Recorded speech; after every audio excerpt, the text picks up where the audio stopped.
Good evening and welcome to another fun-packed question and answer here on Joesph and the Amazing All-Star Cast concert. Thank you for joining us today. Hope you enjoyed the weather this weekend. Hope you've been abiding by the rules, staying safe, staying distance. That's what we've... I mean, you're all law-abiding people, aren't you? Yeah. Well, good evening and welcome. I'm Adam Smith and I'm here tonight to ask some amazing questions that you guys have been sending in to the legend that is Jess Conrad OBE. Now, we've interviewed many people in connection with Joesph throughout this whole, from the build-up to when we will be going and broadcasting it online. And we've had many tales, we've had many stories, many mishaps, but I think this interview is going to be one of the most interesting ones I've ever done. This guy has had a career that spans decades, from the likes of movies in the 50s and 60s to playing in Joesph. Jess is no stranger to the stage, and then, of course, going on to become OBE for charitable services. So let's get straight into it then tonight on Joesph Question and Answer. Let's bring in Jess Conrad OBE. Jess, woo! Good evening, Jess. How are you? There we go. I'm loving the frame. And there we are, Jess for You, my latest album. Ding, ding, ding. It's great. I love your curtains, dear. Thank you very much. Blinds. I was going to show you the garden, but it's... In my days, they were called curtains. Window curtains. They're lovely blinds. They are lovely blinds. Thank you very much. I'm thrilled to be here, Adam, but at my age, I'm thrilled to be anywhere. But being interviewed by such a young performer, that's great. Really well, it is an honour to be speaking to you. We spoke briefly before the interview started. I was telling you that part of my childhood was brought up around my parents, especially my mother, who was big fans of Cliff Richard, Billy Fury, and yourself. She was a big fan. I believe she had a picture of you on her wall, so yes. She's very jealous. I still have. I believe it. So how are you keeping, Jess, throughout this whole lockdown? I can see that you're enjoying the garden and the amazing shed that you're in. Lockdown's been pretty well. I played a bit of golf. I've shaved my head because I wasn't working. My daughter does my hair, and I went there and she's just shaved it all off. And it looks as if, well, because she said you've got no more concerts, or your concerts have been cancelled, everything's been cancelled. So yeah, the same as everybody else. I mean, it's I'm old enough to remember the Second World War, and I remember how it was then. It was a very strange feeling, you know, and it's pretty the same now. But we just have to get through it. You know, we're all in it together, and we've got to get through it. Obviously our business is in a terrible state because we're all self-employed and none of us can work. And then when things go back to, when they go back, I think I want to call my concerts I'm Still Standing. It's whether, you know, they're going to take seats out of the theatre so that the distance and all that, you know. So anyway, but let's worry about that. I mean, I was thrilled to be the original Joesph, the original touring Joesph. I've been doing lots of productions of it before because it was very, very popular back there in the 70s. And instead of doing pantomime, some people put Joesph on instead.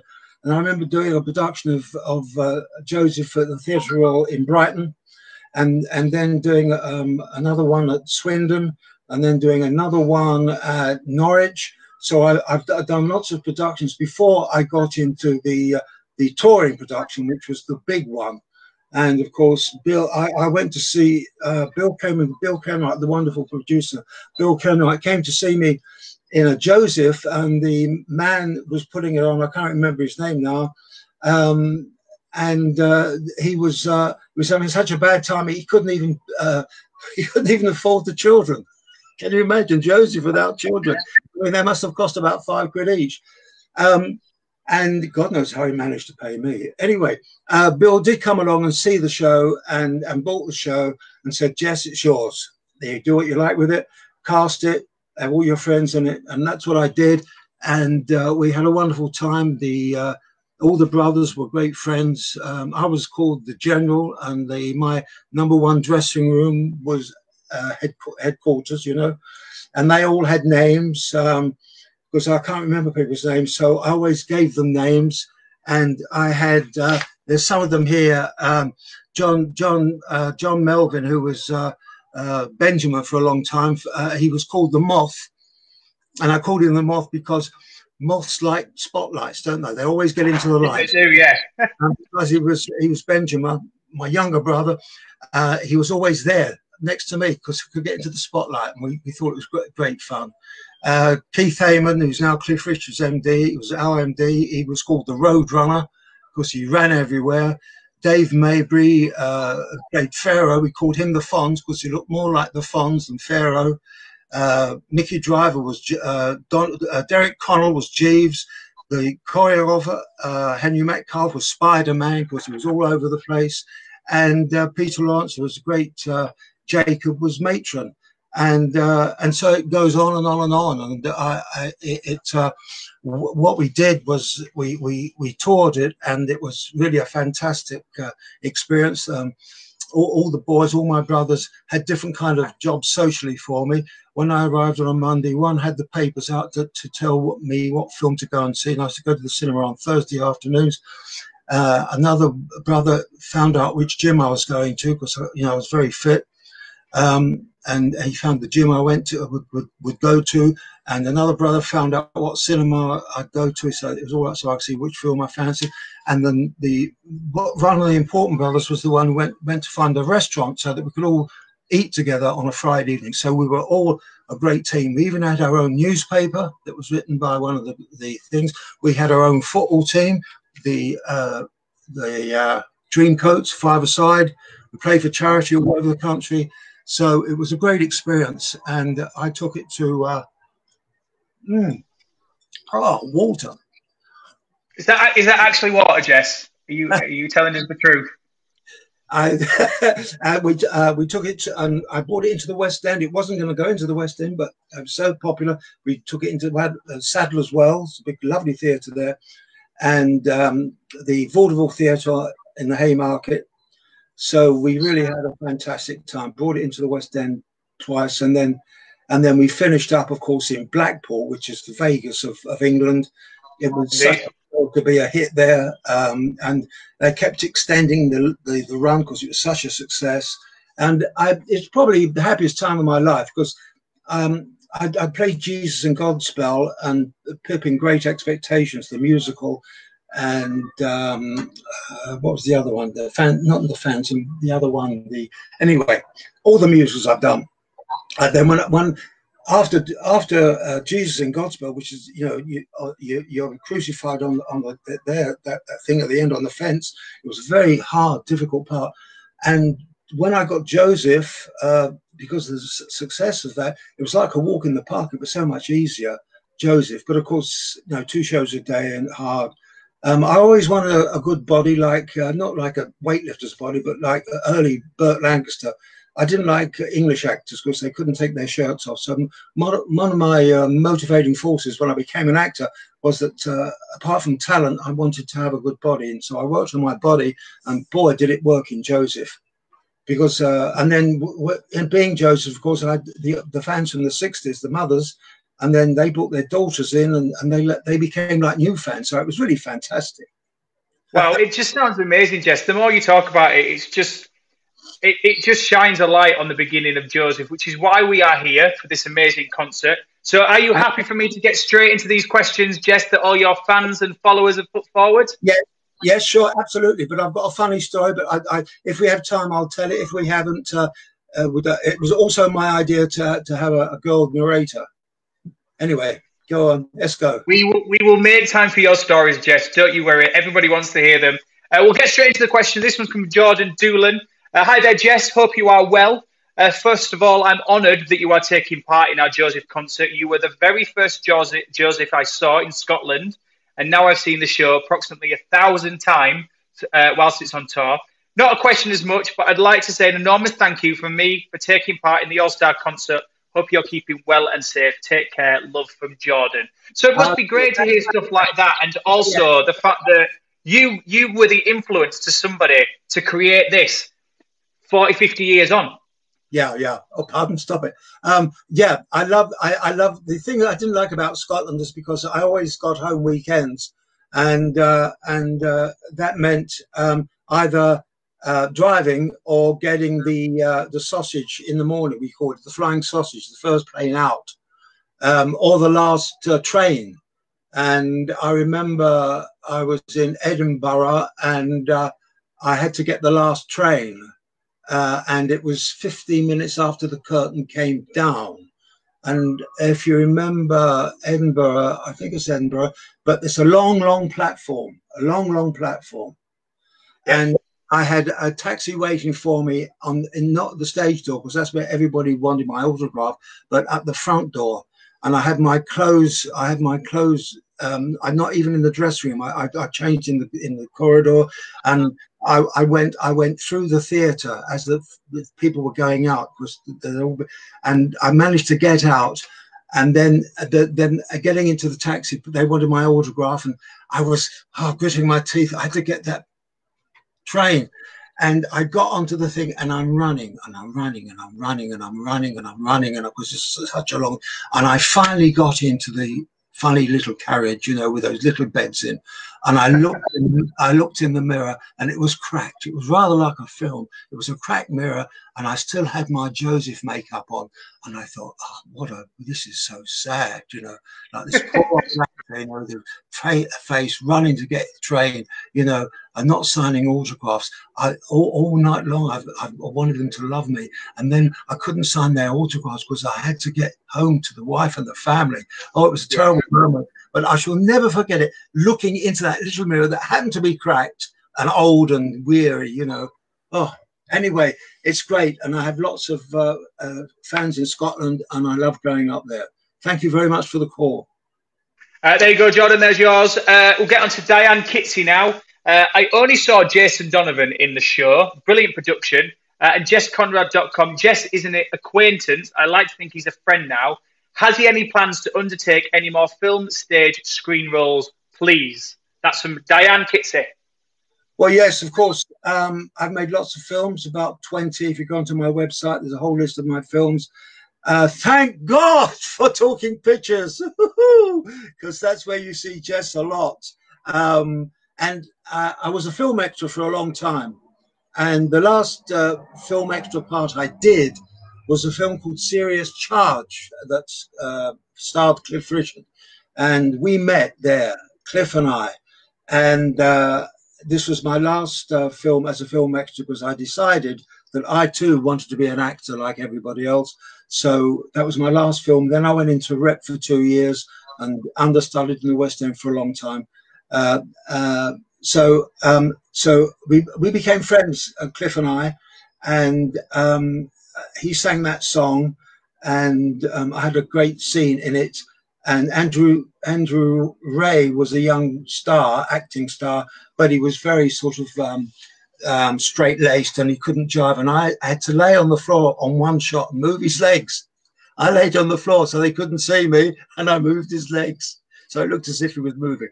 But Cliff and I became great friends, and we've been friends ever since that time. And The Boys is probably one of my big hit movies, The Boys, about the boys in the West End. And that was pretty much what I was like then. I even was ahead with my fashion, because although the Teddy Boys were there, by the time we made the film, the Italian style came in, shorter jackets and little tight collars. And of course, I am a great man for the way I look and the way I wear my suits and things. So I wore a different suit than everybody else, and it was almost white. So it was a showstopper, and I was very pleased with the performance. It was directed by Sidney Fury, who went off to America, Hollywood, and directed Marlon Brando and 2 or 3 pictures there. So we were in good hands. And I've made lots of pictures, films, and I don't do pantomime anymore, because all my life I played Prince Charming. Now I play Cinderella's father. So that's a change, that, isn't it? So I thought, no, I don't think I do that. But I've done about 50, 40 pantos. I played the villain a lot too. I was a very good villain, played him very sort of, very vain, and the kids hated me for my vanity. And I still use my vanity, but it is a joke, and I hope that my fans and the public realise that it really is a joke. It's sort of a sort of touch of Roger Moore's and Liberace. We send ourselves up. So thank you. Who was that from? That was Diane Kitsey. Oh, she's wonderful. Yeah, she's a great fan of mine, and I love her very much. We know one another socially, so it's great. God bless you, darling. Thank you so much. Yeah, I'm loving chatting to you because I'm hearing so many names and your acquaintances. You know, Cliff Richard, who everybody knows, Marlon Brando. You know, you've done all that at an early age. Where you are now, you've done Panso, you've done Joesph. Would you ever do? I know you've done the ITV show a few years back as well for the Vegas thing. Would you do any more TV or film if you were given that opportunity?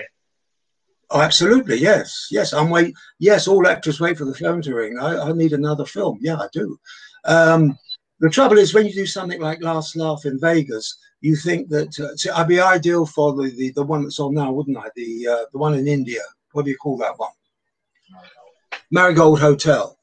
Yes. Are you listening, Adam? Yeah, I can hear you. Yeah. I wasn't going to answer because I didn't know what it was. Okay, so there is a film, there is a TV show, Adam, called Marigold Hotel, and Heard of it. I would be ideal for that because I'm now, how old am I? 21. That's my publicity agent. What am I now? I'm 84, but I can still look in the mirror without being disappointed. But there are, you know, yes, I'm waiting for the right part to come up, and I'd like to do more films. Yep, the last film I did was oh yes, Batman. I did Batman. Oh yeah, that's an interesting story.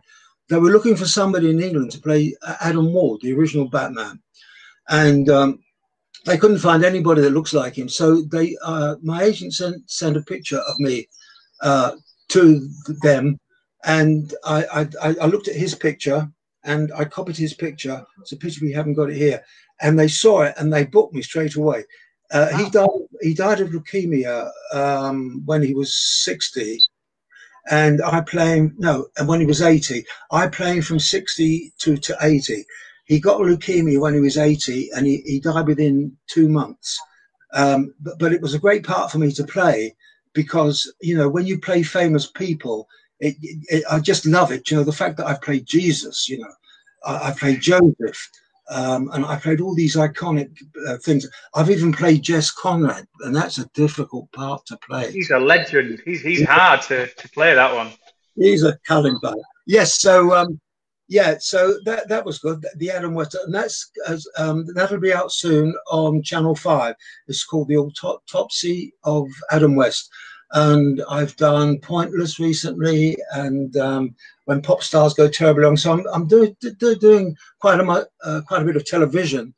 But yes, I do need another film. It's quite right. Yes. We will make it happen, Jess. I'm sure people watching this will be like, he needs to be in a film. We will definitely look forward to that. Do you think a lot of film producers will be watching this? I hope so. I mean, we both want a career back off this, Jess. So fingers crossed. Adam, of course, dear boy. Don't worry. Another question from our creative team. What were your first thoughts about Joesph as a musical? Did you ever think it would be the penultimate show of all time? And also, a little birdie told us Dunhill tried to steal your limelight. What did they actually do? And we also believe you have a wonderful story to tell her that includes Freddie Starr, the late great Freddie Starr. Yeah, well, I have all those things. When I finished playing Jesus in Godspell, and I did Joesph, I thought it was a walk in the park. It was so easy to not easy to play. I don't mean that, but Godspell was a hell of a role to play. You know, it was. It was Joesph was lovely, you know, and it was just lovely. But Jesus in Godspell was another book altogether. Yes, lots of funny stories. As I say, all the brothers were like a group. I was the general. I went to Blackpool, the opera house there, and it was such a success. It went on forever. going longer and longer and longer. I had the freedom of the city. I could go to restaurants, and they, the manager would pick up the bill. If you come in again, Jess, Mr. Conrad, you know, we'll do the same. I had all free rides on the all the things there when my family came up and I did lots of productions before I worked with Bill Conrad on the first national tour. And one I did was a wonderful production in Norwich, Theatre Royal Norwich.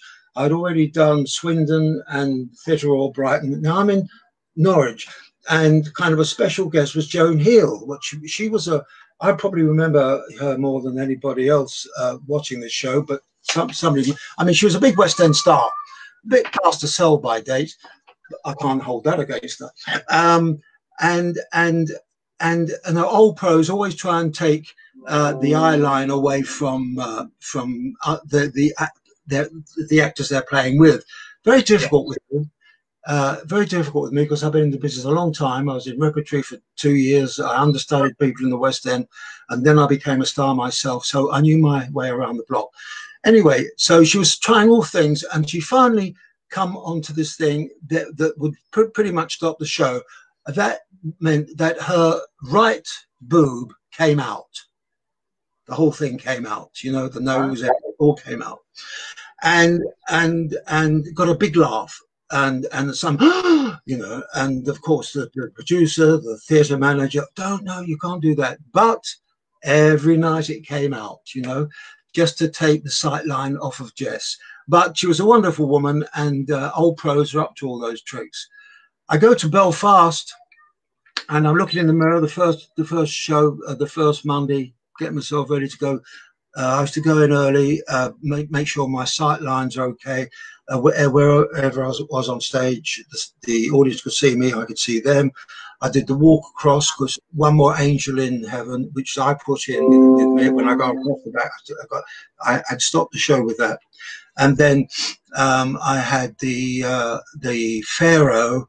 After the Pharaoh number, I got incredible applause, incredible applause. I developed something where he finishes, he gets his big round of applause, and I'm absolutely gone, because I've never heard rock and roll before, Joesph, and I'm boogieing, I'm dancing, I'm jiving, and I'm in my own little world. And all of a sudden, I realize everybody's looking at me. The audience are looking at me. Pharaoh's looking at me. And I just stop.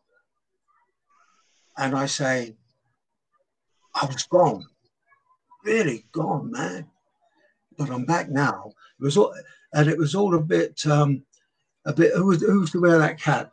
You know, oh, Betty. Oh, Michael Crawford. Yeah, it's all a bit Michael Crawford. I did the voice. And it got another round of applause. That was something else I did there. So that was fantastic. So we go to Belfast, and Freddie Starr is in my bathroom. I'm getting ready, and he's there. I was, Freddie, blah blah blah, and next door doing the show. So I said, yeah, I'm Joesph. He said, so anyway, to cut a long story short, he wants a ticket to come and see the show.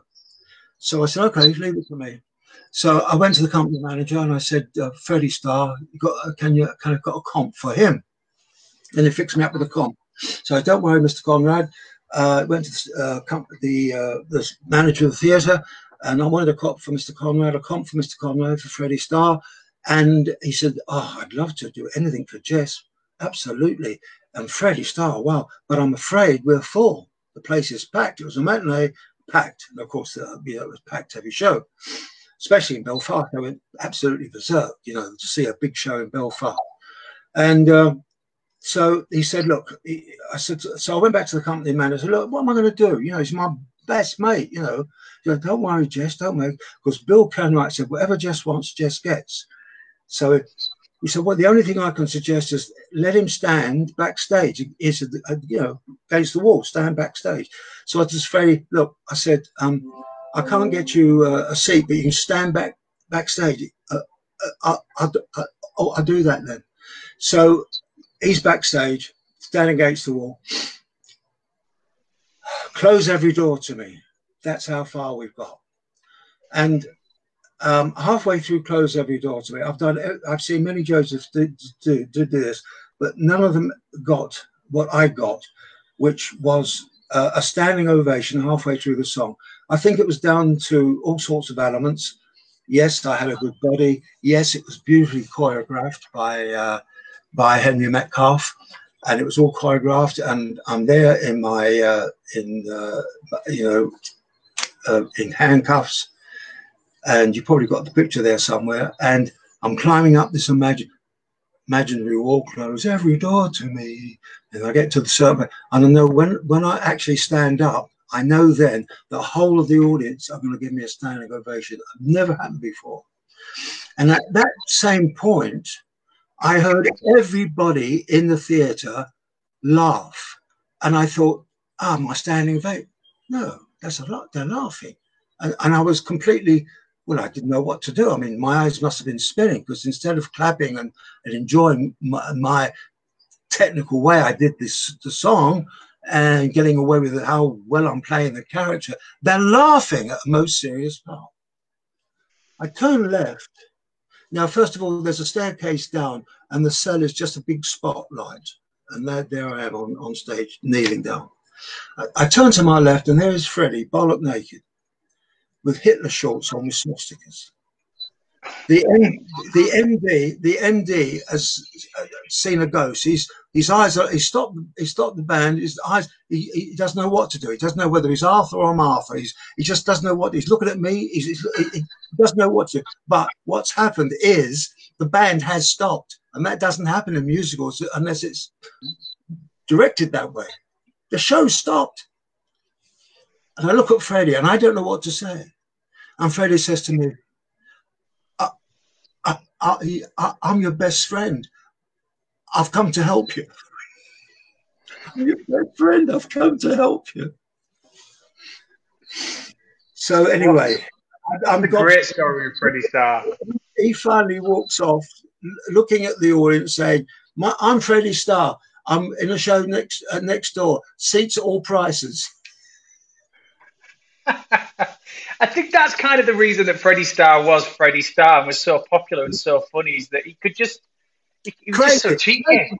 Crazy man, my best mate. I'm at the Palladium, Jess. He said, come and see me at the Palladium. So I go and see him at the Palladium, and I'm backstage with him, resting him. Like, he said, I'm a bit nervous. He said, come up with me. No, just till I could get on. So yeah, sure, Freddie. So we go up. He's with his manager, driver, whatever. And between them, they push me. They introduce Freddie Starr, and they push me on. This is his big break, and he pushes Jess Conrad on. So once I hit the spotlights, I do a bit of shtick, and get a couple of laughs. He soon comes on, drags me off. They're the sort of things he does. He was an absolute legend, and he's truly missed in the entertainment history, for sure. Right, next question for Laura D. Cooper. How did you first become involved with the arts and entertainment industry? Was there anyone who inspired you? And secondly, for you personally, what was it like to be involved in the enrichment of the 60s era? My mum tells me wonderful stories of the Beatles concert, Cliff Richard, Cilla Black, and she's of the generation who wishes she would have been a teenager in the 60s. So first up, what was it like getting involved in the arts and entertainment industry, and who inspired you, if anybody? Well, no. I mean, my age group, everybody will tell you who inspired them. It's always the same. It's acting. It's James Dean or Marlon Brando. Singing, it's Elvis. Full stop. That it is. When I became a pop star, whenever Elvis opened in a new film at Leicester Square in the West End, you would be sure that the 2:30 performance would have Adam Faith, Cliff, Marty Wilde, all the boys in watching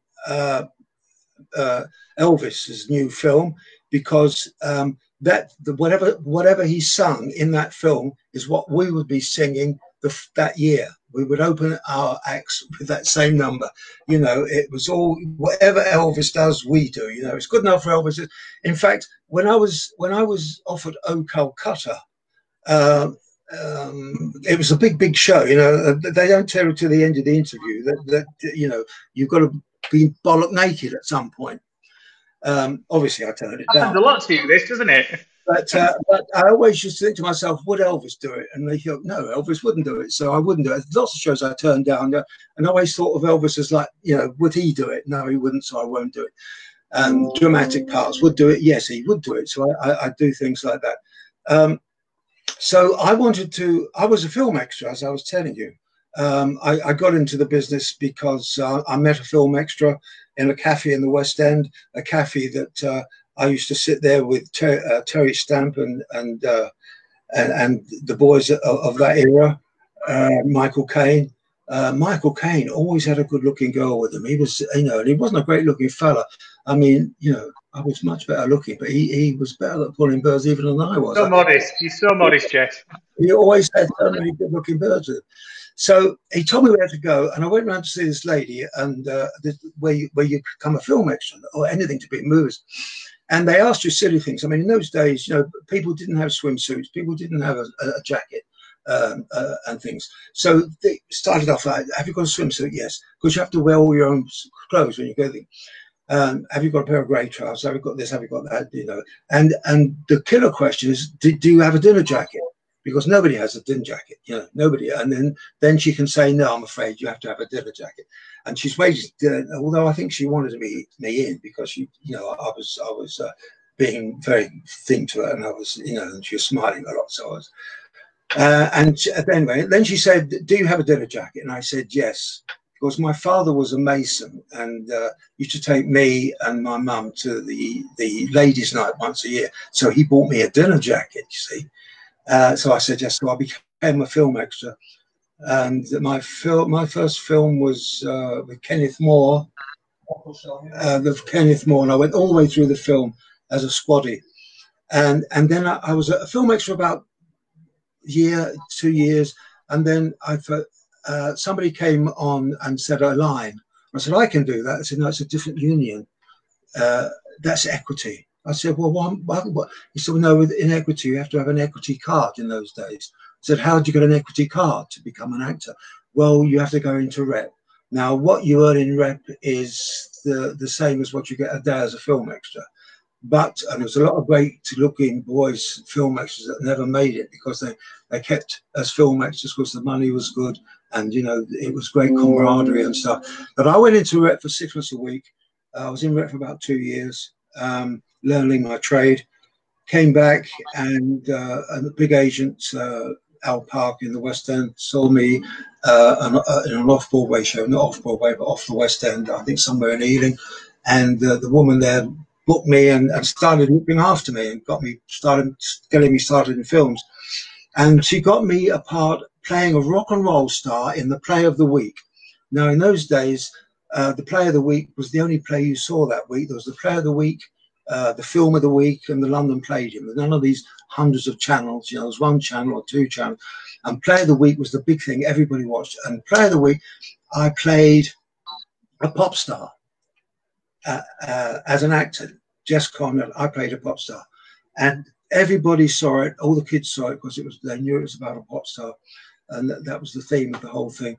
And all the papers wrote about it. Every paper in England, I've got the front page of it. Who is Barney Day? Who is this new pop icon? Who is because the fans went crazy. So the Simon Cowell of that era was a man called Jack Good, and he was doing these shows. Oh boy! And I found out because I was very pushy in those. I wanted to get on, and I didn't want to be a pop star. And God, I couldn't think of anything like that. But I found out that he's rehearsing on Chiswick Green, a place in London called Chiswick.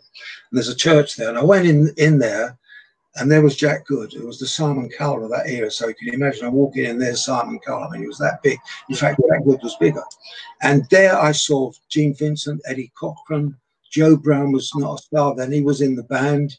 And I walked in, and he went, he said, hello, because he had a sponsy voice. I said, I'm Jess Conrad. He said, I know you are. Everybody knows who you are. He said, what do you want? I said, well, I want to talk to you about something. So he actually said, okay. He said, and he said to everybody, okay, fellas, that's it. Tomorrow, 10:30. And he broke the whole show. And they walked past me out of the door, out of the church. Eddie Cochran passed me. Gene Vincent walked past me going like this, you know. These wonderful icons walking past me. You know. I've never met a boy from Brixton. I'm seeing all these big rock and roll stars. Anyway, so they've gone.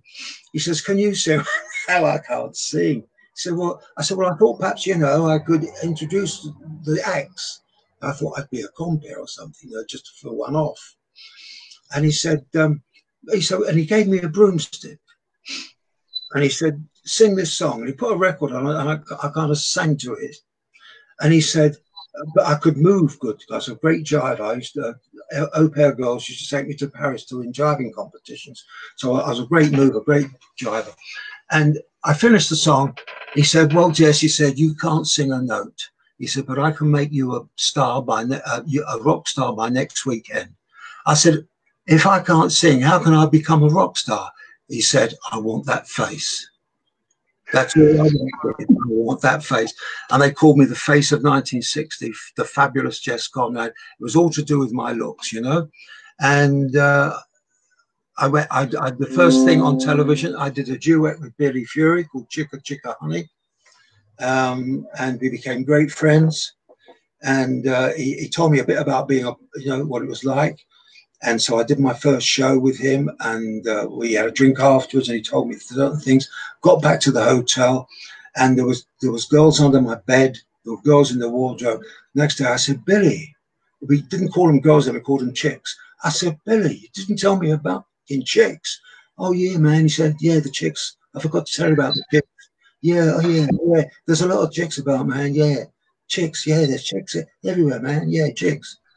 And that was my introduction to anyway, I was England's most popular singer. They gave me a recording contract, and so then I was trying to juggle acting with singing, and stupidly, because I was a young man, I thought that if Sinatra can do it, I can do it. But you can't do it. You can't really do two things, certainly not in that country. You remember in those days, an actor couldn't do an advert. A straight actor couldn't do a pantomime. So you're all in little blocks. You know, certain things you couldn't do. An actor couldn't sing. You know, it was all like that. But that's how I started. Thank you for the question. Brilliant question, Laura. Thank you very much. Sean Moore. Sorry, Jess. No, I just wondered what time Matron was coming. Sean Moore, do you have any funny stories of mishaps during your run of Joesph? Mishaps with Joesph.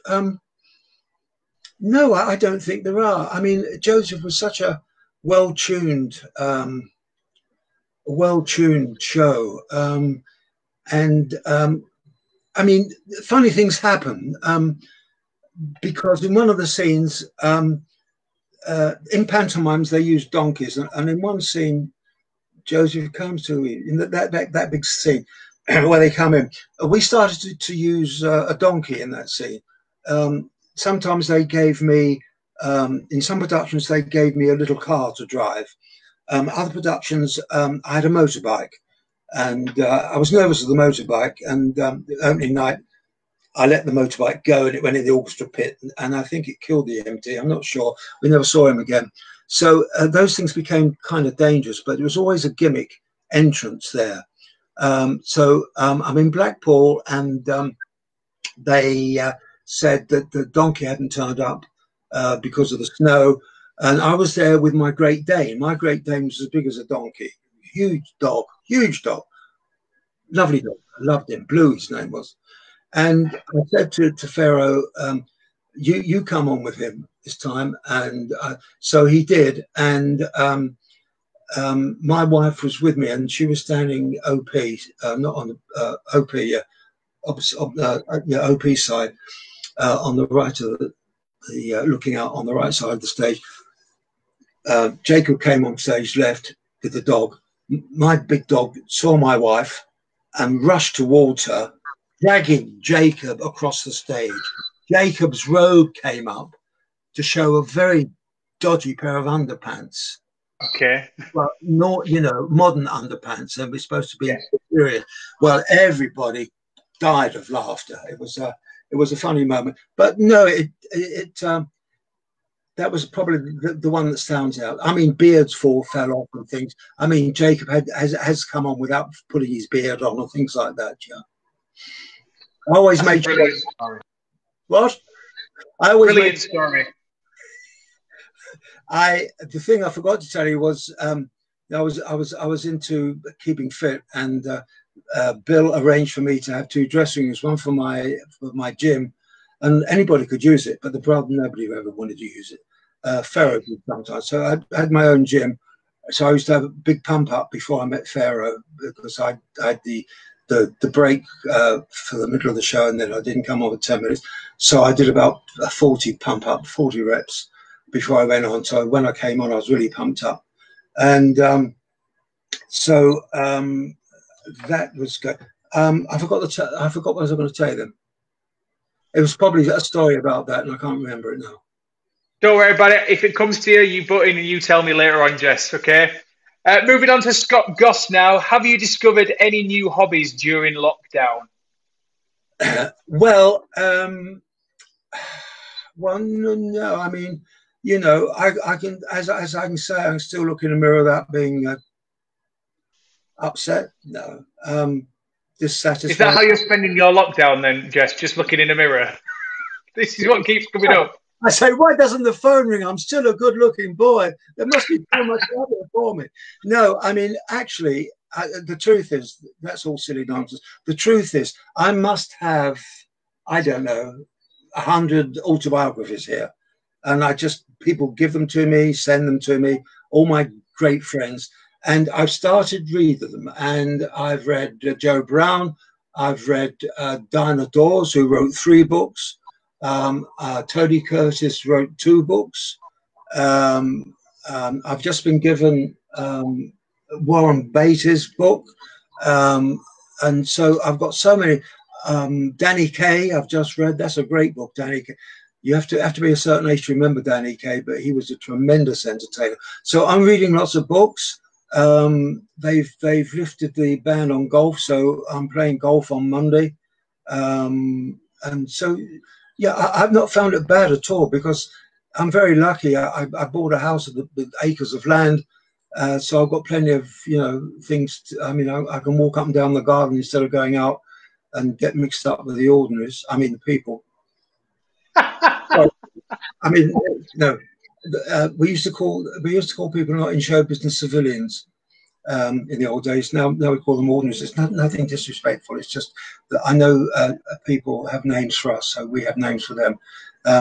Thank God they're around, otherwise we'd all be out of work. Now, you talked about autobiographies. You've been reading them during lockdown in answer to Scott's question, but you've just finished writing your autobiography, haven't you, Jess? No, I haven't. You said you haven't. You had nearly finished. With such authority, but no, I haven't. I'm writing it now. I'm writing it now.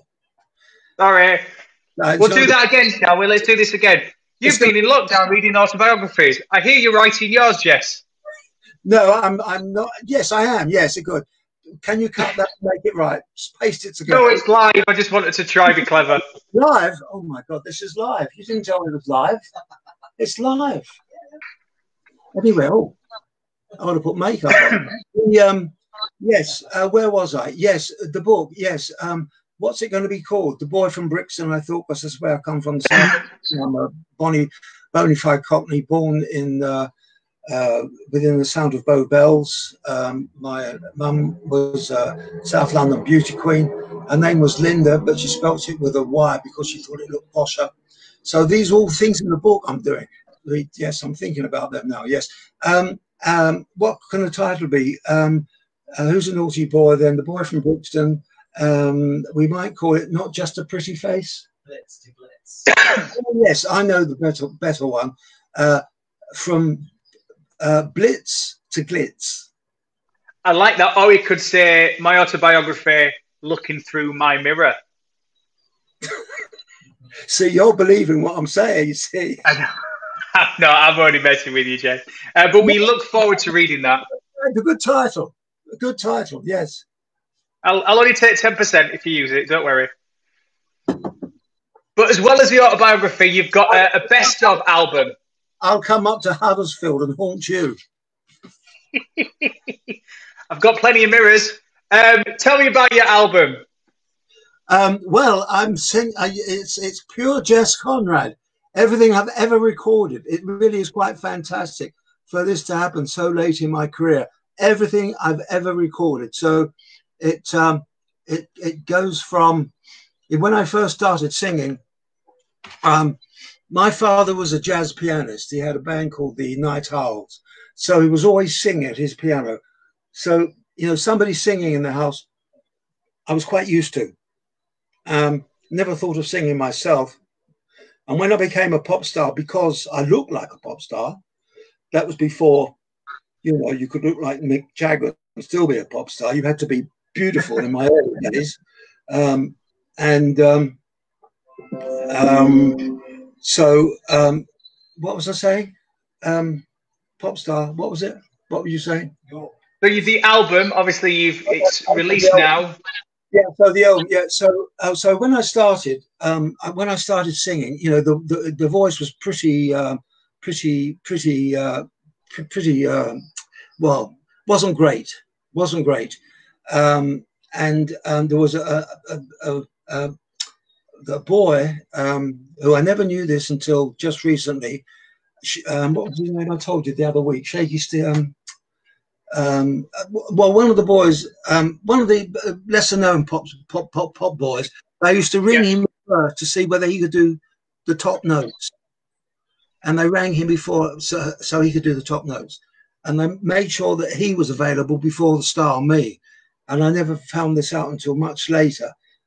Dickie Pride, his name was. Dickie Pride used to do Jess Conrad's high notes. Lovely fellow, great singer. Dickie Pride was on all those early rock and roll shows. Then, of course, I started to sing more and more and more. And then, of course, you can't not have a voice and play Jesus in Godspell or Joesph. So by that time, I had found a voice. So this album has, you know, you can hear through my career, my voice changing from, you know, a poppy voice to a more mellow, or whatever you'd like to call it. And, well, all I can say is my voice improves through this album. So I call now yesterday in music. That's brilliant. And you can buy it online, Amazon Music, all stores are selling it as well. Anywhere that sells albums have got it, and you can listen to it and download it. And of course, the title, you've missed the title of the album, Jess. Jess for You. Jess for You. Do you like it? Love it. It's brilliant. I mean, you could call it Adam for Adam. No, you're Adam. Just Adam. Just that. Adam and Eve it. Adam and Eve it, yes. That's fantastic. Adam or leave it. Adam or leave it. Most people would probably leave it. I can't sing, Jess, for anything. I'm a terrible singer. So yeah, it's available to download and buy. So please do. I'm sure it's a fantastic album. I'll be getting it for my mum. My mum's a big fan, so you've definitely got one sale off this interview from that. Right, Hayley Bordiak now for our next question. As well as Joesph back in the 70s, you appeared in Godspell. I have been in amateur production of this. By My Side is a song that moved me the most. Do you have a favourite song from the show Godspell? Well, I like that song. That was a good song. Prepare the Lord. Yeah, that's a good. The big song I sang when I was crucified is a great song. Oh God, I'm bleeding. I mean, you know, it's a long time ago now. It was a beautiful. They were wonderful songs, and the man who wrote it had this one incredible thing happen to him. He had one hit show in his life, and I'm just doing it here. Strangely enough, I've got the book. I've got a book here, and he had this one hit. There he is. Look at that. I don't know whether you can see that. Can you see that? A boy who likes Joesph. Other side. There we go. The man in the middle is the man who wrote it. and that's me. And my understudy there is a boy called he played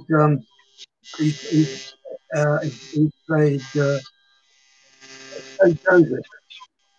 He's a disc jockey. He's famous. He played Joseph. He'd be so upset that I can't remember his name. Mike Holloway. Mike Holloway. Yeah, that was Mike. Yeah, we spoke to Mike the other day. He's on board with this. Yeah, Mike Holloway. He understudied me, Jesus in God's Spell. We've been friends ever since. I appear on his radio show sometimes. He's a great guy. So yeah, it was. The songs were wonderful. None of which were easy to sing, but everybody sang along to them. When I was playing Jesus in God's Spell, people came from all over the world to see it. I mean, it was just all over the world. They came from France, Germany, all over the place in Europe. I had fans everywhere. I took over from David Essex. He played it in the West End, and I played the first floor. What's that funny noise? Funny noise? Okay, I've got rats. Okay. Go away. Go away. Let the cat out. There you go, Haley. There's the answer to your question. Alfie Robinson now. How did it feel to be a teen idol to so many of your fans? And did you ever receive any interesting gifts? And interesting what? Gifts. Gifts. Oh, yes, gifts. I mean, jock straps, Kimbo. I mean, I had gold jock straps, sequin jock straps. It was all to do with that lower region. It was all to do with I had, they're the sort of things. Well, it was jock straps and teddy bears. It's a strange mixture, isn't it? But the fans were wonderful, yeah. I used to open shops. I started at it, got to have, you know, they come. Women used to see me on the street and paint. So I was opening all these shops, and what happened was they broke the windows of the shops. Police were called, and then people stopped booking me to do that because they don't have Jess Conrad, that they tear the place apart. The teenagers, the windows come down. You know, it's terrible. And I remember this quite clearly, and it's quite sad. There was one concert I did where I used to worry about the words, and I shouldn't have worried because Bobby Rydell said to me, "When you go on stage, Jess," he said, it's like an alarm clock going off. He closed the first half to me. He used to come over from America, and Brenda Lee came over. I even topped over my dearest friend Matt Monroe. That's how popular I was. It sounds silly now, but there I was. But this one particular concert, the police had to come in. They said, you know, and then the management came in and said, "You've got to go downstairs because a lot of the girls have fainted and they've been trampled on, and go down under the stage where the musicians are. They're all there, and the ambulances are being called. This, that, and the other." And I went down, and there was they used to have in those days steel cones made of steel, you know. Yeah. They used to squeeze them so much in their kind of excitement, I guess, that this girl had gone right through her hand. I was it's hard to you know. I remember once getting out Wembley Pool, trying to get out. I mean, this is how things were different then. I had a date with Miss Kamei, who was a beautiful model, and I was going to meet her outside the Odeon, Leicester Square. Can you imagine? You wouldn't say to a girl now, "I'll meet you outside the Odeon, Leicester Square," but in those days you did. It was sort of, you know, it was okay to meet girls outside cinema. And I was dying, thousands of fans screaming for me, and all I wanted to do was get to my date. And I had a Simca car, little French car I bought. A lot of money, but you know, it was very light. And I went out to get in it, and I got in it. I managed to get in it, but then they lifted it off the floor. The kids lifted it off the floor. I mean, it was frightening. And all the bouncers came and I finally drove away. I may have touched one of them. I don't know. I mean, it was so disastrous, but I just had to get out, and I got out. So we had roadies then, and if you were a roadie to a rock and roll star, it was a big deal. You know, they had their own dressing rooms, and they used to sit there saying, you know, I'm Billy's roadie, and so I'm Jess Conrad's roadie, and you know, they were all like big time, and their whole thing was to get us out of theatres. How are you getting Jess out tonight? Well, he said he's going to run up he's going to jump into the audience, and before they know where it is, he's going to run up the side aisle, and I'm bringing the car up into the foyer. He said, what you bring? Yeah, because it was the Granada Theatre, and you could. He drove my car. Then I had a pink and mauve Ford Zodiac or something. Very colourful car, white wheels. Anyway, my roadie drove this car up the steps of the theatre into the foyer, and I jumped into the car, and boom, boom, boom, and he said, that's the way I'm getting. They said, how are you getting Billy out? He said, well, he's going through the gents' toilet, the window there, and then he's walking along the ledge to the next door, and we've arranged with a woman next door to let him through the window, and then I'm going to go to the front door of her house, and I'm going to meet him there. And there's all these schemes to get us out of the theatres. It was quite amazing. It sounds incredible. It's amazing. Just a quick one, Jess. Could you possibly move your camera, because we have the sun setting behind you, and to us right now, you're just a shadow. Oh, am I? Yeah. Oh, nice publicist Simon there. Simon, can you fix him? It's my favourite band, The Shadows, but I can't Simon, move. don't move. Simon, just stay there. Well, have I got to stay here? Right, okay. Simon, there we go. TV producer. There we go, sorted. Thank you, Simon, you utter legend. Right, on to Bryony's question now. What was your most favourite part of your career? Part. Yeah, the most favourite, if you had to pick a favourite part of your career. Okay, things I'm very proud of. I'm very proud of the Mosfilm. I'm very proud of being the first big success in Joesph and in Godspell. And I'm very proud of a TV show I did with Herbert Long, where I played a mixed up pop star called The Human Jungle. It was one of the Human Jungle series. Okay. It was that, and of course, the biggest star in Hollywood came over and played. Carol Baker was bigger than Monroe. She was the biggest star in America. She had played a film called Baby Doll, and she came over to play opposite me in a play of the week called The Paradise Suite, and I played the bellboy. And I come up to her suite, and she seduces me, and we finish up doing the twist because the producer saw me play the dancing the twists at Tramps, the best showbiz club in London. Honorary member since 1960. They saw me there with Diana Dawes one night driving around, and they cast me in this wonderful part. So that was a big thing. Carol Baker for me, and the boys, and Ragdoll was a good film I made. I'm pretty proud of most of the things I've done. In fact, I don't think, and I also.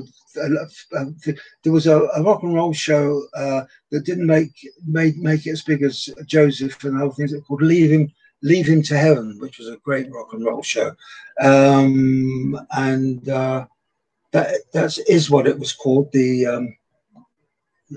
Herbert Long, wasn't it? The Human Jungle by Danny Pace. Danny Pace in The Human Jungle. Yeah, what was the episode called?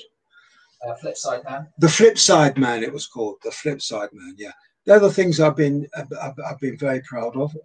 And I've been very proud of the fact that also I've become officer of the British Empire, OBE. They don't give them away, so I'm quite pleased about that. And when I talk like this, I think to myself, they should really call me Old Big Ed. But it is a great thing. And Royal Highness Princess, which is Princess Anne, wasn't it? Princess Anne, yeah. Yeah, of course it was. Princess Anne. Yeah, of course it was. I've been talking so long. Princess Anne, she thanked me for the money I'd raised over my long and illustrious career. And I thought, God, what does that mean, illustrious? And I looked it up in the dictionary, and it's a lovely word. And then she said to me, she had a great sense of humor. She said, I hope you're not disappointed I'm not the Queen. And I said, no, Mum, as long as you're not disappointed, I'm not George Clooney. And thank God she laughed. Otherwise, I'd have been in the Tower of London. And also being King Rat of the Grand Order of Water Rats.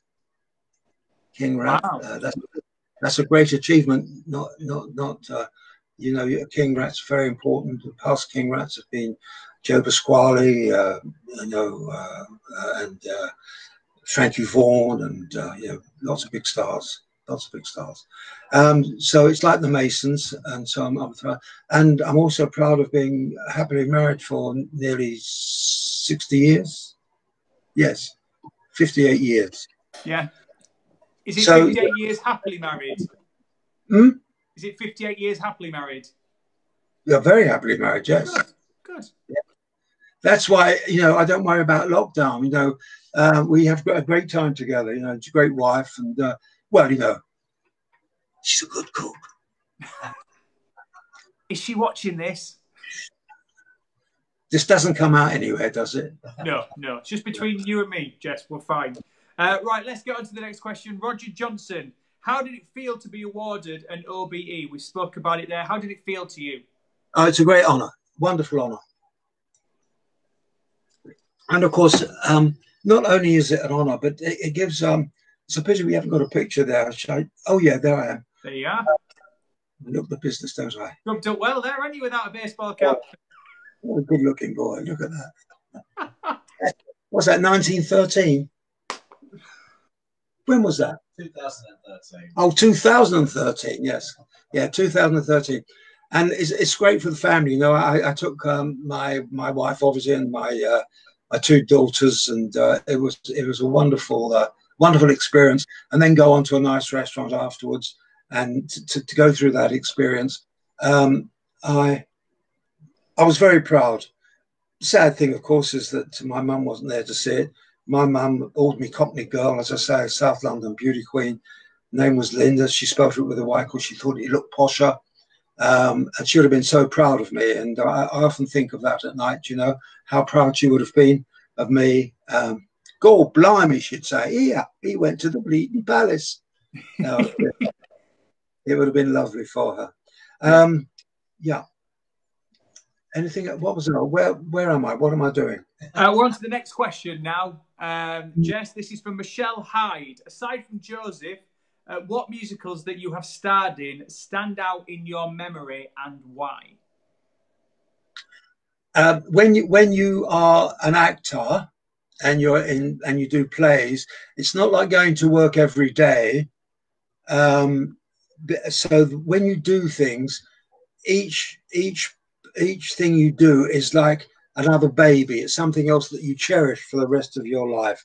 So every musical I've done has been a baby, and you know, obviously my favorite is Joesph, because I was in that the longest, and it was very successful. And there's Godspell and My Gentleman Pip, which is a musical version of Great Expectations. And all the musicals I've done, Leaving to Heaven, and the plays I've done too. The Knack, which was, I never went off stage, I was talking all the time. Night Must Fall, the Emlyn Williams play, all my different plays I did in rep. I remember sweeping the stage because I was the ASM. I swept the stage. I made the tea. I played the smallest parts, and so everything is a wonderful memory to me. Even my days managing the showbiz football team, and I remember that, and the people that played, the coach, me, Tommy Steele, Anthony Newley, Alfie Bass, Bernie Breslau, Mike and Bernie Winters. I mean, got a picture of you there. Oh, that's the five-a-side Joesph side. That's Joseph's five-a-side. Yeah. Pharaoh's there. The narrator's there. Yeah. Five-a-side football. Yes. But I ran the Showbiz 11 football team as well. Yeah, that was good. So yeah, they're all good memories to me, and I think of them often. You know, sometimes a thought comes into my mind, or sometimes if I see an actor that I'd worked with years ago, all the memories flood back. You know, and of course I've lost so many friends just recently. It's very sad. Kenny Lynch was a dear friend of mine, and that was a great loss. Kenny and I, we were mates. We were kids. I met him when I was 14 in the West End. We went to the jazz clubs together, and I lost him just recently. And yeah, so many people. Just recently, so many too. Tim Brooke Taylor was a friend of mine. Eddie Large. Oh, Eddie, I did pantomime with Eddie. He was great. Yeah, Eddie Large. Roy Hudd. Sad times. I'm running out of friends. It's terrible. But yeah, so everything has memories. Sometimes they're sad, sometimes they're smiley. But I do have a lot of memories of things I've done, and it'll be difficult to get them all in the book and give them their you know, talk about them in the correct way. Thank you for the question. Made me cry. There you go, Michelle. Thank you very much for your question. And in reflection, it goes on to our next question from Robert Snow. What in your life do you feel most grateful for? There's no question about that. There's no question about that. It's my looks. I know it sounds vain, but if I hadn't looked as good as I did, which is to do with my mother and my father, I wouldn't be as far as I got. I mean, showbiz is about beautiful people, and you know, I was one of them. You know, I have to tell the truth. I mean, when Dinah Dawes saw me, she was sitting with the girl up in the. She was sitting with Shirley Bassey. And I walked in this club, and she said to Dawes, "If that doesn't turn you on, you're already dead." You know, I was such a good-looking boy, and I could also.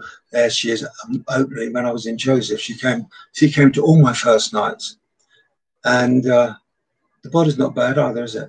Pumped up there, a few pumps, yeah. And so you know, and I like the. I was sure that being in show business would be hard work. And it is hard work. It's a lot of hard work, but there's also a lot of glamour in it too, and I like that. And so yeah, so it was definitely my looks, and the fact that I didn't abuse my looks. I could have got into drugs in the 60s. Everybody was syringing their arms and putting up their noses, but I didn't want to do any of that because I thought it might age me. I tried it all, and it was all good stuff, but I thought, no, this will age me, you know. Because it did age people, and so I didn't do that. I made sure I kept fit so that the public, so that I could take my shirt off. And sometimes I took my shirt off in films, wasn't even directed that way. And I remember a co-star of mine, a woman, she said to the director, "Any minute now he's going to take his shirt off." I always felt somewhere that I could take my shirt off.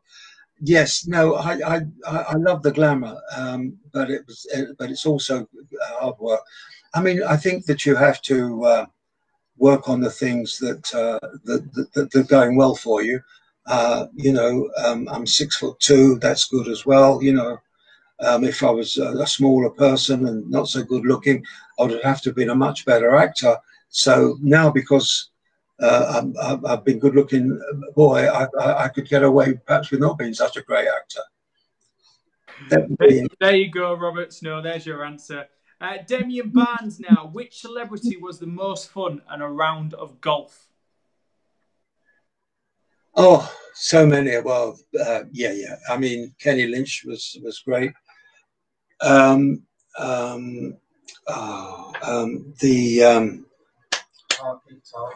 Parker, yeah, Parkinson was great. Oh, we were a great double. Parkinson, yeah.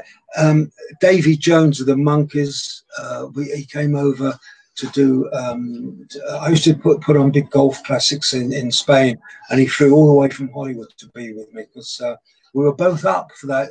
What was that called? The Monkees. My agent sent me out for the Monkees, but they wanted somebody with a Liverpool accent, and he got it. And yeah, Davey Jones was great fun to play golf with. The boy from Coronation Street. Chris Clinton. Chris Quinton, no, the other one, but Chris Quinton was good. Yeah. Oh, Johnny Briggs. Johnny Briggs was wonderful. He was a dear friend. I mean, most of the people. Jim Davidson's okay, but he rushes off because he's always so bloody busy on the phone. Phone keeps ringing. Yeah, you know, celebrities playing golf is a great thing. It's the only time we can really relax and all the time. Of course, we're not doing it just for pleasure. We're raising so much money for the Variety Club of Great Britain, or the Lord's Taverners, or whatever we're playing for.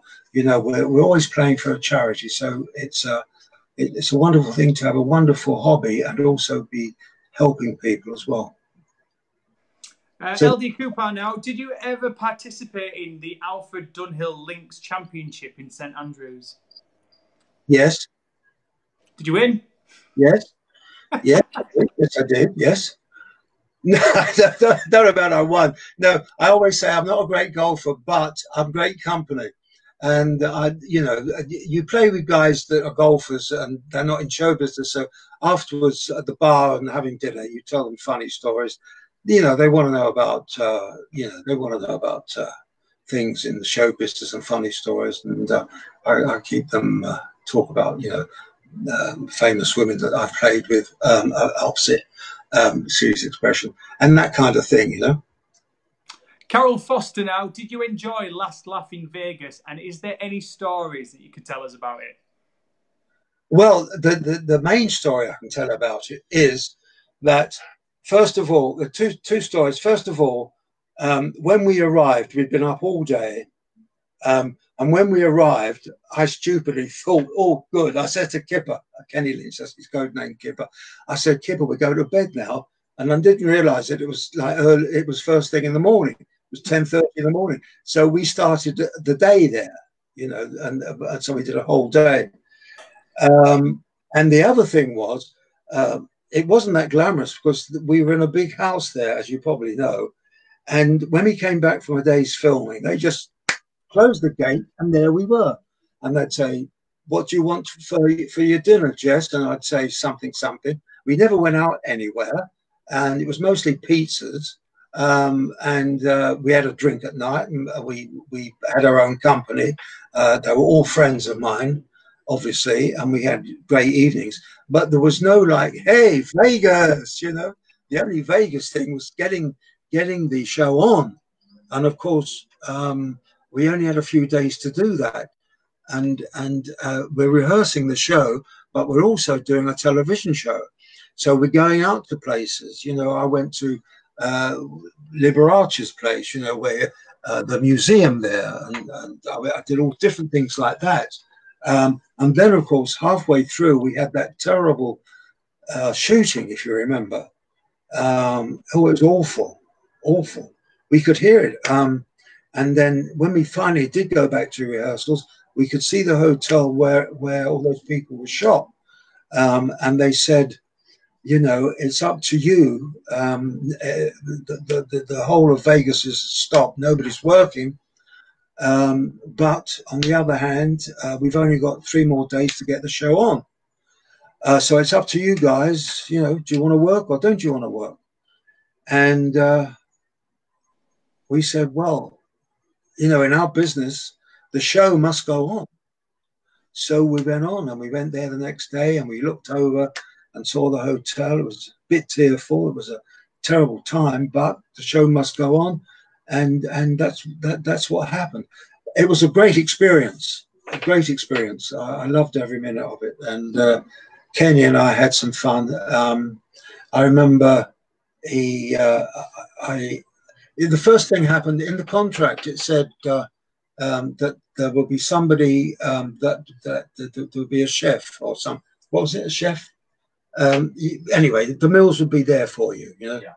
So so I'm sitting there the first morning at breakfast, and I said to nobody in particular, I'm sitting around. I'm the only one with a nice dressing gown, but you know, Jess. Like I told you about my career, you know, everything's got to be nice, you know, and they're all in dodgy old dressing gowns, holes in them and all that. And I come down there, oh, there he is, you know, because they all send me out. Oh, here comes Jess. And I've got this lovely dressing gown on. I'm sitting and I'm waiting and I'm looking and I said, well, I said my image should eat muesli. I said, but this morning I'm going to eggs and bacon. To nobody in particular, just to, because I thought it was going to come up. Yeah. And then somebody said, well, you better go and cook it. Then I went, what? Do you realize who I think I am? Cook it? And they said, yeah. I said, no, there's not. So comes a time when I go into the desert to meet, to make this and that, a tupi and Native Americans I have to meet. Can't call them Indians, call them Native Americans. And I had to go there, and I had these white jeans on. I got back to the lodge, hotel, or whatever you want to call it, and they were filthy, dirty. And once again, I said, "Could you get the cleaning ladies to wash the?" And there was none. You know, so that part of the contract was all palaver, bullshit. And so Kenny said, I'll do them for you, because he's my best mate, you know. And he said, I'll do them for you. So, and they loved that. The television people love that. That Kenny Lynch said to me, he will iron my white trousers and get them washed. They loved that. Oh, really, Mr. Lynch? Oh, will you do that for Jeff? Yeah. We were mates. I've been mate all our lives. So he starts ironing my white jeans, and he said, listen, darling. I said, what? He said, where do you want the crease? I said, what do you calling me darling for? Because he started to pretend we were a couple, you see. He said, well, darling, he said, I'm just asking you, he said. I said, well, put the bleeding crease where you always put the crease, up the middle of the trousers, you silly bugger. So why are you talking like that? You know? And anyway, they finally finished the shot. And I said to Kenny, you bugger. But it was a funny moment. Yeah, it was a great TV show as well, and it created so many comical moments, and it just it reminded us how good British talent really is. Oh, you mean when we actually did the show? Yeah. Oh dear. They said to me,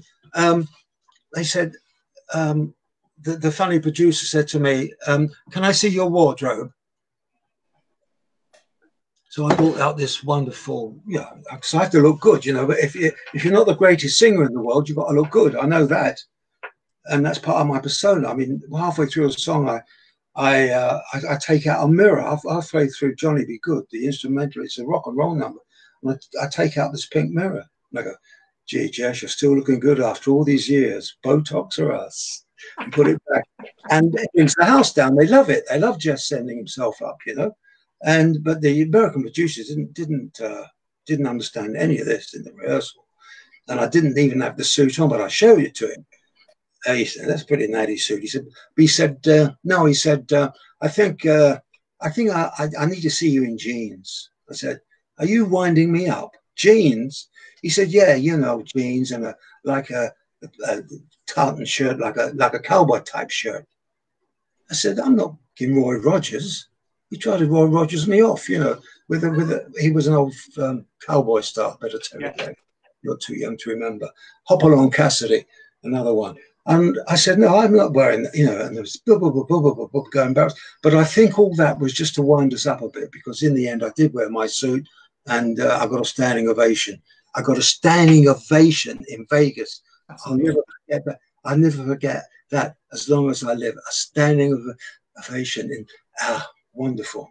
Yeah. Now we have a video of Johnny Be Good. I think we're going to bring it in now. Just have a little browse at what you did there in Vegas. See if we have a no! Yeah. Just wait for the thumbs up. You're in the business, would you please welcome everybody? I don't know if it's there Jess yet. Conrad. Maybe not. Everybody, Jess Conrad.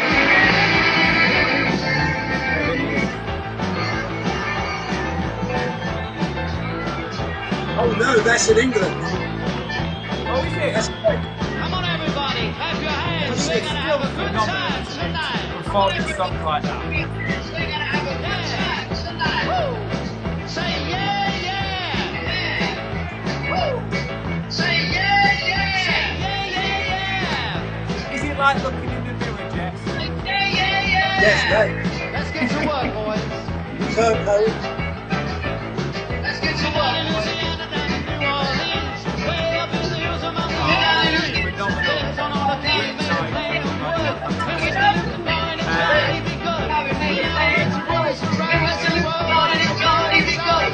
Yeah, it's right, it's right, it's well, but he can play the time. It's like a ring in the bell. I say go. John, go.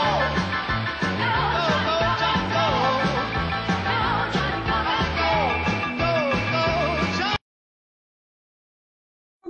Did it bring you back some memories, that, Jess? Yeah, I got that suit made in Carnaby Street. Well, just off Carnaby Street. He made all my cat suits. Cat suits were the thing to wear in those days. That wasn't the Vegas thing. That was done at that's the Lyceum in London. A big rock and roll show I did there years ago, back in the 60s. No, that wasn't from Vegas, but it's a good clip. Yeah. Right, we've got 2 more questions to squeeze in before we let you go. And it comes from another member of the cast. I'll be in bed in 5 minutes. Me too. I've lost it off the screen. It was a question from another member of our crew who's also played. Oh, here we go. Have I got it? Hasn't he got a bed to go to? Clearly not. Oh, we've lost it. Never mind. So while that brings up, it was from Anthony. We'll do this one. Graham Taylor, do you think Joesph would be back when you did? Do you think Joesph would be big as big back when you did it as it is now? And can you still name the colours even after all this time? Well, it can't be. It can't be any bigger than it was then. We couldn't get off the stage. The thing went on for hours. The curtain call. It was the biggest show. I mean, we went to Blackpool for a month and we stayed there 6 months. I mean, it was the biggest hit, and it was cast correctly. I was the right age for it, and it was it's not bigger now than it was then. There was a time, strangely enough, it's an interesting question in a way, because there was a time when it wasn't a hit. When I did Jesus in Godspell, that was the hit. And they had tried Joesph in a few places, and I'd been in them, as I told you before, earlier on, and they'd gone well, but not the way they went when we did it. I mean, it was choreographed slightly differently. We up-tempoed things. It was a bit swisher and things, and it became a big hit. But and it was my idea to have a girl narrator, and I think that made a big change, strangely enough. And I think it's much better with a girl narrator, as we found out just recently, because some great star ladies have been doing it, and it really works very well. No, I think Joesph is a big one of our most successful musicals of all time. It's like West Side Story in a way. It'll go on forever. Can you still remember the colours of the coat, Jess? No, but I used to be able to. We used to play football. We had a five-a-side team, and we would play in the afternoon somewhere, and we'd win 5-0 or whatever it was. And I said, it was red, yellow, blue. We won 5-0, red, green. And I used to tell the orchestra and their brothers how much we'd won by the football. Yeah, no, I probably can't. It was a long time ago now. But and that was a bit of a tongue twister. Those colours, I remember. Difficult song to learn, but once I had it, I had it. And right, so let's just squeeze in just one more question. It's from Anthony Stewart Lloyd, who is obviously part of this amazing production as well. He has said, Daddy Jacob, he's referred to himself as, when it's back to normal, could you see a part being written for you in EastEnders? I think I would be great in EastEnders because I'm Cockney. But you see, a lot of casting directors and producers see this image that I put out of my I got my image a bit. It was a cross between an all-in wrestler I saw called Gorgeous George when I was a kid. He got in the ring, great-looking wrestler, and he looked in the mirror, and I thought, God, that's so funny. I love that. And then in my early years, I saw Liberace and the way he sends himself up, and I thought, God, that's lovely showbiz. I like that. So when I came along and I realized that I didn't have a voice like Elvis Presley, I put on this glamorous thing and to send myself up more. And some people get my variety persona mixed up with my acting persona. But if you actually sit down and watch my films and then see me singing Johnny Be Good, it's two different personalities. And it's getting the EastEnders people to see that different personality.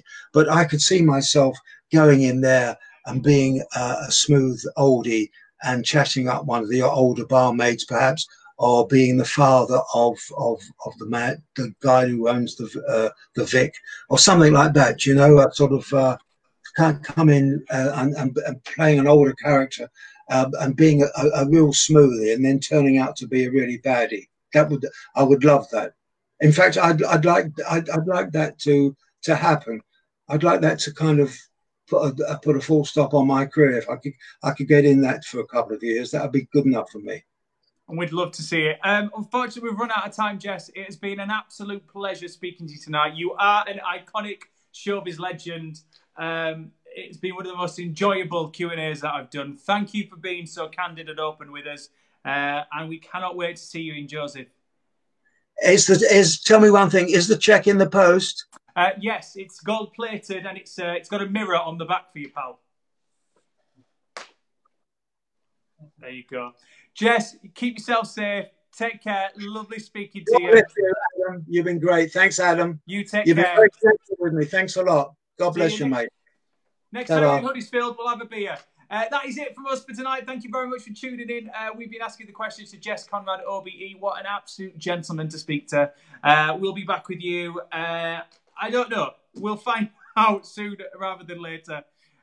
He has got so many stories, which means I've now got 1% battery left on my phone.